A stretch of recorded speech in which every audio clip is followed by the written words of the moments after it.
नमस्कार मित्रों, आपका हमारे चैनल गुरु ज्ञान में एक बार फिर स्वागत है। आज हम आपको सुनाने जा रहे हैं गणेश चतुर्थी की व्रत कथा। श्रद्धा भक्ति भाव से श्रवण करें। बोलो गणपति भगवान की जय। एक बार माता पार्वती ने गणेश जी से पूछा कि वैशाख माह के कृष्ण पक्ष की जो संकटा नामक चतुर्थी कही गई है, उस दिन कौन से गणेश जी का किस विधि से पूजन करना चाहिए एवं उस दिन भोजन में क्या ग्रहण करना चाहिए। गणेश जी ने उत्तर दिया, हे माता, वैशाख मास कृष्ण पक्ष की दिन वक्रतुंड नामक गणेश जी की पूजा व्रत करना चाहिए तथा भोजन में कमल गट्टे का हलवा लेना चाहिए। हे माता, द्वापर युग में राजा युधिष्ठिर ने इस प्रश्न को पूछा था और उनके उत्तर में भगवान श्री कृष्ण ने जो कहा, मैं उसी इतिहास का वर्णन करता हूँ, आप श्रद्धा युक्त होकर श्रवण करें। भगवान श्री कृष्ण बोले, हे राजन, इस कल्याणदात्री चतुर्थी का जिसने भी व्रत किया है उसे जो फल प्राप्त हुआ, मैं तुमसे कह रहा हूँ, श्रद्धा भक्ति भाव से श्रवण करो। प्राचीन काल में एक रंती देव नामक प्रतापी राजा हुए। जिस प्रकार आग तृष्ण समूहों को जला डालती है, उसी प्रकार वे अपने शत्रुओं को विनाश कारक थे। उनकी मित्रता यम कुबेर इंद्र आदि देवताओं से थी। उन्हीं के राज्य में धर्म केतु नामक का एक श्रेष्ठ ब्राह्मण रहता था। उनकी दो स्त्रियां थी, एक का नाम सुशीला तो दूसरी का नाम चंचला था। सुशीला नित्य ही कोई न कोई व्रत किया करती थी, फलता उन्हें अपने शरीर को दुर्बल बना डाला। उनके विपरीत चंचला कभी कोई व्रत उपवास आदि न करके भरपेट भोजन करती थी।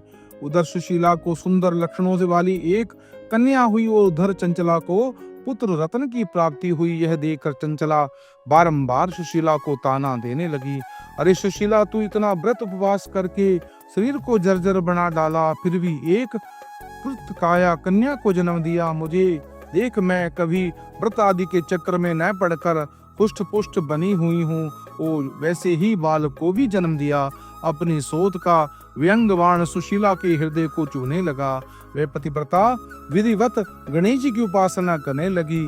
जब सुशीला ने भक्ति भाव से संकट नाशक गणेश चतुर्थी का व्रत किया तो रात्रि में वर देने के लिए गणेश जी ने उन्हें दर्शन दिया। गणेश जी ने कहा, हे सुशीले, तेरी आराधना से हम अत्यंत संतुष्ट हैं। मैं तुम्हें वरदान दे रहा हूँ, तेरी कन्या के मुख से निरंतर मोती और मूंगा प्रवाहित होते रहेंगे। हे कल्याणी, इससे तू सदा प्रसन्नता रहेगी। हे सुशीले, तुझे वेद शास्त्र वेता एक पुत्र भी होगा। इस प्रकार वरदान देकर गणेश जी वहां से अंतर्ध्यान हो गए। वरदान प्राप्ति के फलस्वरूप उस कन्या के मुख से सदैव मोती और मूंगा झड़ने लगे। कुछ दिनों के बाद सुशीला को एक पुत्र उत्पन्न हुआ। तदंतर धर्म केतु का स्वर्गवास हो गया। उनकी मृत्यु के उपरांत चंचला का घर और सारा धन लेकर दूसरे के घर में जाकर रहने लगी, परंतु सुशीला पति गृह में रहकर ही पुत्र और पुत्री का पालन पोषण करने लगी। अपनी कन्या के मुंह से मोती मूंगा गिरने के फलस्वरूप सुशीला के पास अल्प समय में बहुत सा धन एकत्रित हो गया। इस कारण चंचला उसे ईर्ष्या करने लगी। एक दिन हत्या करने के उद्देश्य से चंचला ने सुशीला की कन्या को कुएं में ढकेल दिया। उस कुएं में गणेश जी ने उनकी रक्षा की। वह बालिका सुशीला अपनी माता के पास लौट आई। उस बालिका की जीवित देख चंचला का मन उद्विग्न हो गया। वह सोचने लगी, जिसकी रक्षा ईश्वर करता है उसे कौन मार सकता है। उधर सुशीला अपनी पुत्री को पुनः प्राप्त कर प्रसन्न हो गई। पुत्री को छाती से लगाकर उसने कहा, श्री गणेश जी ने तुझे पुनः जीवन दिया है। अनाथों के नाथ श्री गणेश जी हैं। चंचला आकर उनके पैरों में नतमस्तक हुई। उसे देखकर सुशीला के आश्चर्य का ठिकाना ना रहा। चंचला हाथ जोड़कर कहने लगी, हे बहन सुशीले, मैं बहुत ही पापिन और दुष्टा हूँ। आप मेरे अपराधों को क्षमा कीजिए। आप दयावती हैं, अपने कुल का उद्धार कर दिया। इनका रक्षक देवता हो, जिनके मानव क्या बिगाड़ सकता है। जो लोग संतों एवं सत्पुरुषों का दोष देखते हैं, वे अपनी करनी से स्वयं नाश को प्राप्त होते हैं। इसके बाद चंचला ने भी उस कष्ट निवारक पुण्यदायक संकट नाशक गणेश जी के व्रत को किया। श्री गणेश जी के अनुग्रह से परस्पर उन दोनों में प्रेम भाव स्थापित हो गया।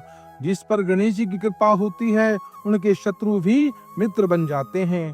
सुशीला के द्वारा संकट नाशक गणेश चतुर्थी का व्रत किए जाने के कारण ही उनकी सोच चंचल हृदय परिवर्तन हो गया।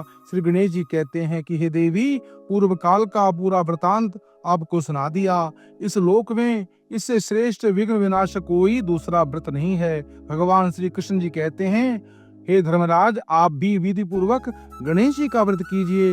इनके करने से आपके शत्रुओं का नाश होगा तथा अष्ट सिद्धियां नव निधियां आपके सामने कर्मबद्ध होकर खड़ी रहेंगी। हे धर्मपरायण युधिष्ठिर, आप अपने भाइयों, धर्म पत्नी और माता के सहित इस व्रत को कीजिए। इससे थोड़े समय में आप अपने राज्य को प्राप्त कर लेंगे। गणेश जी के आशीर्वाद से मनुष्य के संपूर्ण पुण्य उदय हो जाते हैं, विघ्नों का नाश हो जाता है, उनको रिद्धि सिद्धि शुभ लाभ की कृपा की प्राप्ति होती है, माँ लक्ष्मी की कृपा प्राप्त होती है। मित्रों, यह पुण्यदायिनी कथा को जो भी श्रवण करता है, सुनाता है या सुनता है, उनके समस्त शाप ताप दूर हो जाते हैं और गणेश जी की अपार कृपा सदैव उनके परिवार पर, उनकी संतान पर बनी रहती है। इस पुण्यदायिनी कथा को अगर आप अपने इष्ट मित्रों से शेयर करते हैं, आप पुण्य के भागी बनेंगे। अगर मित्रों, यह कथा अगर आपको अच्छी लगी हो, इस कथा को आप अपने इष्ट मित्रों से शेयर करें और पुण्य के भागी बने। इस चैनल को सब्सक्राइब करें और कमेंट बॉक्स में गणपति भगवान की जय अवश्य लिखें।